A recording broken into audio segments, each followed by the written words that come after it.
If you've never solved a Rubik's Cube in your entire life and you have no idea what to do with this, then you're at the right place. Around 2 years ago, I was in a similar situation. I had a cube but didn't know how to solve it, except for the breaking pieces apart solving method. But I wanted to know the proper method of how to solve this cube. I have been practicing for almost 2 years now, and my personal best time to solve a cube from start to finish is 10.76 seconds. There are plenty of Rubik's Cube tutorials online, and to be fair, they are very simple and easy to follow. But at the same time, very overwhelming for newcomers. This is not a tutorial video. In this video, I will be teaching you the basics of a Rubik's Cube, which will be extremely helpful if you want to follow along any other online tutorial, as this is like the ABCD of cubing, which will help you understand what's actually going on in a Rubik's Cube tutorial. Hey friends, if you are new here, my name is Nikhil Sheoran and let's start.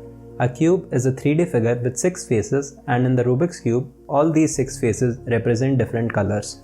It consists of smaller cubes which we call pieces, and there are 3 different types of pieces in a cube. First, we have center pieces which have only one side and hence one color. There are a total of 6 center pieces for the 6 faces. Then we have the edge pieces which consist of 2 different colors, and there are a total of 12 different edge pieces. Last, we have the corner pieces which have 3 colors for each piece, and there are a total of 8 corner pieces in a cube. Now, how do you move these pieces around? Essentially, every move that you can do is a rotation move, which consists of rotating one of the 6 faces of this cube. So since there are 6 faces, we can perform 6 different moves on a cube.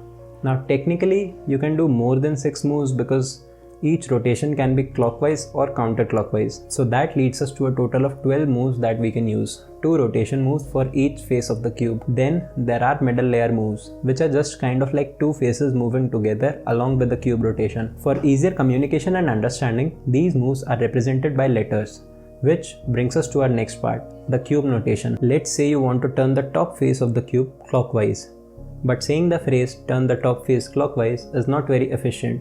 So we instead use the letter U for the same move. When I say U, it means I want to turn the top face of the cube in clockwise direction. If I'm holding a cube like this, a U move would be this.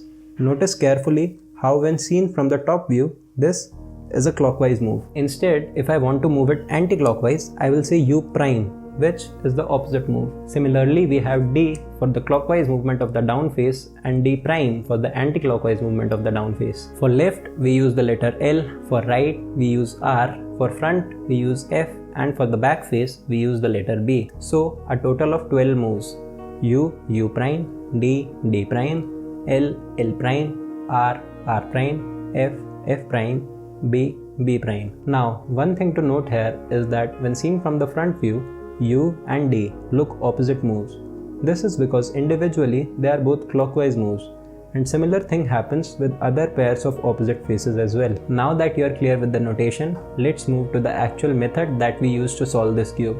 This is known as the beginner method, which almost everyone recommends for beginners. This will not help you solve the cube in 10 or 20 seconds, as this is a slow method, and there are faster methods like CFOP, which intermediate and advanced cube solvers use. But it will definitely help you at least finish the Rubik's Cube, as it is very intuitive, and also it is very easy to switch from the beginner to CFOP method, as the 2 methods have a lot of similarity. So the way we proceed is a layer by layer method, which means we will divide the cube into 3 layers, the bottom layer, middle layer and the top layer.